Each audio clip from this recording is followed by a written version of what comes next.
Hello friend, চলে এসেছি নতুন একটা ভিডিও নিয়ে। তো 20 তারিখে বাংলায় 4টে সিনেমা রিলিজ করছে।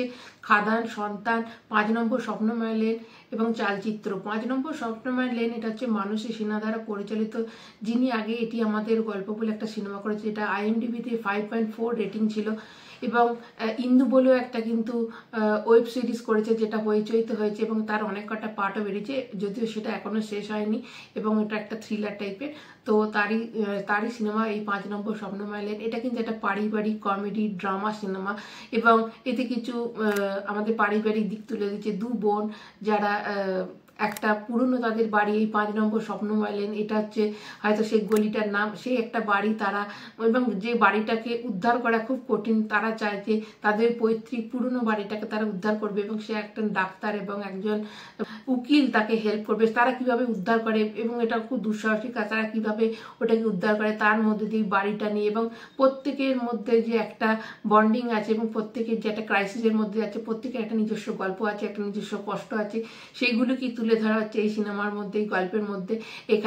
এতে আমরা অর্জুন চক্রবর্তীকেও দেখলাম এবং অপরাজিতা আড্ডা আছে, চন্দন সেনের মতো ভালো ভালো আর্টিস্ট আছে এই সিনেমাতে। এই সিনেমা যেমন কমেডি পাবেন, এই সিনেমায় কিন্তু ইমোশনাল অনেক দিক পাবেন। তারা কি শেষ পর্যন্ত বাড়িটা উদ্ধার করতে পারবে, এইভাবে সিনেমাটা।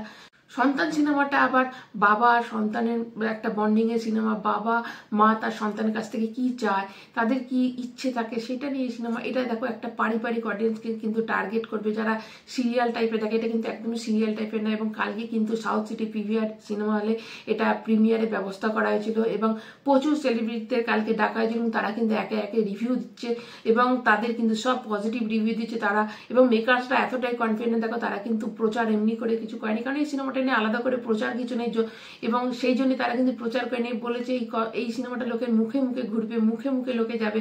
কাজে এই সিনেমাটা ফার্স্ট ডে বিশাল একটা কালেকশন দেবে তা কিন্তু না। এই সিনেমাটা লম্বি রেস কা ঘোড়া বলে সেরকম টাইপের এই সিনেমাটা। আস্তে আস্তে লোকের মুখে মুখে সিনেমাটা প্রচার পাবে এবং লোকে সিনেমা হলে কি সিনেমা দেখবে। এটা কিন্তু একটা বাঁধা ধরা অডিয়েন্স অবশ্যই থাকবে। পরের সিনেমাটা যেটা হচ্ছে চালচিত্র সিনেমাটা, এটা হচ্ছে 5 জন পুলিশ অফিসার, তারা কিন্তু একটা ক্রাইম, এটা কলকাতার বুকে একটা মেয়েরা খুন হচ্ছে সেটাকে সলভ করার চেষ্টা করবে, যেখানে কিন্তু বলি দেওয়া হচ্ছে, এখানে কিন্তু কেউ লুকিয়ে রাখা নেই যে এখানে কি খুনি। এখানে কিন্তু অপূর্ব যে বাংলাদেশে অভিনেতা এবং খুব ভালো একজন অভিনেতা, সে কিন্তু এখানে ভিলেনের রোল করছে এবং তার কি জন্য করছে সেটা জানা যাবে। এবং প্রত্যেকটা পুলিশ অফিসারের পারিবারিক কিছু সমস্যা আছে, তাদের পারিবারিক তারা কি ক্রাইসিসের মধ্যে যাচ্ছে সেই ঘটনা থাকবে, তার সাথে এরা ওভারঅল কি করে এই খুনটাকে সলভ করে, খুনিটাকে ধরতে পারে, সিরিয়াল কিলারটাকে ধরতে পারে, সেই নিয়ে সিনেমা। দেখো এই ধরনের সিনেমারও কিন্তু আলাদা একটা অডিয়েন্স থাকে যারা গিয়ে হলে সিনেমাটা দেখে। যদি অডিয়েন্সকে এটা ক্যাচ করে যায়, দেখো এখন কিন্তু এরম ধরনের সিনেমা বেশি হিন্দিতে, লোকে ওয়েব সিরিজে, এখন OTT-তে এইসব সিনেমা বেশি চলে, থ্রিলার সিনেমা এখন বেশি চলে। তো এখন কিন্তু ওই লেভেলের সিনেমাটা কি বাংলায় করতে পারবে সেটা একটা দেখার।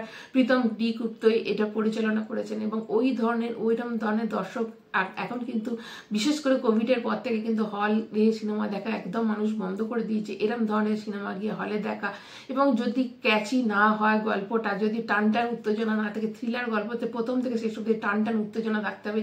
যদি এইটা অডিয়েন্সকে ক্যাচ করে যায় তাহলে কিন্তু এটা বিশাল একটা সাকসেস পাবে, অবশ্যই পাবে সাকসেস। অতটা সন্তানের মতো না পেলেও কিন্তু একটা কিন্তু অডিয়েন্স একে কিন্তু দেখতে যাবে, যদি সিনেমাটা কিন্তু ভালো হয়। আর যদি মানে কোনো রকমের একটা দেখিয়ে দেয় তাহলে কিন্তু এই সিনেমাটা 50-50 চান্স আছে যে ভালো ব্যবসা করবে কি করবে না। তবে যত কটা হল পাবে সেখানে কিন্তু ফাটিয়ে দেবে এই সিনেমাটা, এটা ঠিক। এবং 5 নম্বর স্বপ্নময় লেন কতটা হল পাবে সেটাও ব্যাপার, কেননা এই সময় কিন্তু পুষ্পা 2 চলছে, এই সময় বেবি জন আসবে, খাদানের মতো সিনেমা চলবে, সন্তান চলবে, তার সাথে কিন্তু এই সিনেমাগুলোকে হল পাওয়ার একটা ব্যাপার আছে, কোন টাইমে শো পাবে সেটার একটা ব্যাপার আছে। এবার যদি সন্তান বলি, সন্তানের কিন্তু SVF এর মতো বড় একটা মানে প্রোডাকশন হাউস কিন্তু এর পেছনে আছে, যারা কিন্তু হল ক্যাচ করতে, মানে ডিস্ট্রিবিউশন করতে কিন্তু এরা খুব পারদর্শী। তো এরা কিন্তু ভালো মতো একটা হল পাবে এবং এর যা অডিয়েন্স দেখছি কালকের পর থেকে যা এর কিন্তু রিভিউ আসছে, এটা কিন্তু ভালো মতো একটা হিট করবে। 1 নম্বরে যদি খাদান থাকে, 2 নম্বরে তো অবশ্যই সন্তান কিন্তু একদমই থাকবে। এবং যদি বলি খাদান দেখো এমন একটা সিনেমা, প্রচুর নেগেটিভ রিভিউ যেমন হচ্ছে, প্রচুর পজিটিভ রিভিউ আছে। একটা আমি অনেক মানে সোশ্যাল মিডিয়াতে এখন দেখছি যে বাঙালিরাই বাংলাকে অ্যাভয়েড করছে, এখন বাঙালিরাই কোথাও নিজেদের অবাঙালি, এরকম একটা পোর্ট্রেট করতে চাইছে। তো এই অডিয়েন্সকে কিন্তু দেবের এই সিনেমা, দেখো এই সিনেমাটার কিন্তু লড়াই। পুষ্পাতে যেমন দেখো একটা চন্দন কাঠ বিক্রি করে যে পুষ্পা নিজেকে ওই জায়গায় তুলে এনেছে, আল্লু অর্জুন নিজেকে মানে ওইরকম জায়গায় এনেছে যে ও চন্দন কাঠের ব্যবসা করে, ইলিগেলি করে, কিন্তু তার নিজেদের মানুষদের কিন্তু খুব হেল্প করে। সেরকম টাইপেরই সিনেমা কিন্তু এরকমই খাদান, যে কয়লা মাফিয়া করে কিন্তু তার নিজেদের গোষ্ঠীকে সে হেল্প করে। তো এই লড়াইটা কিন্তু খাদান এই সিনেমার সাথে হবে, মানে খাদানের সাথে পুষ্পার সাথে তোমরা টক্কর দিতে পারো। এবার এইখানে খাদানকে কতজন সাপোর্ট করবে সেটাও একটা ব্যাপার আছে। খাদান নয় প্রচণ্ড সুপারহিট হয়ে গেল, এবং নয় দেখো ওটার বাজেট হচ্ছে 400 কোটি, এটা আমাদের 7-8 কোটি টাকা, এটা মাথায় রেখে চলতে হবে। যে খাদানকে তোমরা দেখার সময় যদি তোমরা ভাবো যে দূর KGF এর মতো হলো না, দূর পুষ্পার মতো হলো না, কখনোই সেটা হবে না। তোমাকে মাথায় রাখতে হবে খাদান কিন্তু একটা 7 থেকে 8 কোটি টাকার বাজেটের সিনেমা, এবং দেব কিন্তু প্রচণ্ড এখানে পরিশ্রম করেছে সিনেমাটাকে যত রকমভাবে হল পাওয়ানোর জন্য, গ্রামে গঞ্জে যেখানে হল পাওয়া যাচ্ছে না সেখানে হল খোলানোর জন্য সব কিছু ট্রাই করে নিয়েছে। এবং আজকেও কিছুক্ষণ আগে সমস্যা হচ্ছিল যে এখানে পর্যন্ত মানে আমাদের কলকাতার বুকে পর্যন্ত হল পাওয়া যাচ্ছিল না পুষ্পার জন্য, বা ধর পুষ্পা 2 এর জন্য যেখানে হল পাওয়া যাচ্ছিল না, বা সামনে বেবি জন আসছে, তো সেইখানে কিন্তু একটা হল পাওয়া নিয়ে শো পাওয়া নিয়ে একটা ঝামেলা ছিল। খাদানের মতো সিনেমা, তাহলে বাকি সিনেমা ধরো কি অবস্থায় যাবে। যদি সন্তান নিয়ে কোনো পায়নি, কেন সন্তানে কিন্তু পেছনে SBF আছে, রাজ চক্রবর্তী আছে, এখানেও অবশ্যই দেব আছে, এবং মানে অবভিয়াসলি প্রবলেম এখন সলভ হয়ে গেছে, এখন খুলে গেছে।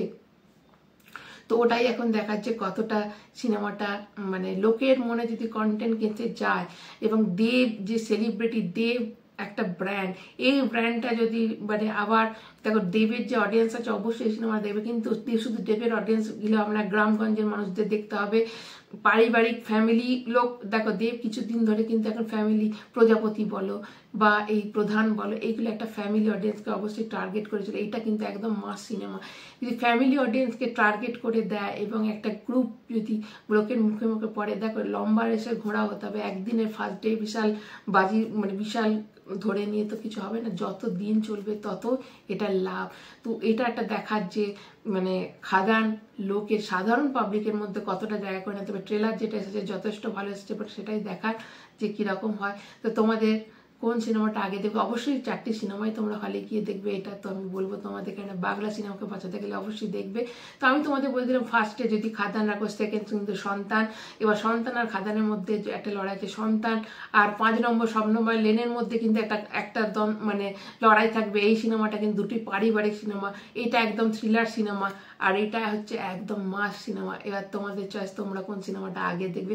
তো অবশ্যই কমেন্ট করে কিন্তু একটা জানাবে কারা কোন সিনেমাটা ফার্স্ট দেখছো। আর ভালো লাগলে চ্যানেলটা লাইক করবে, সাবস্ক্রাইব করবে। আর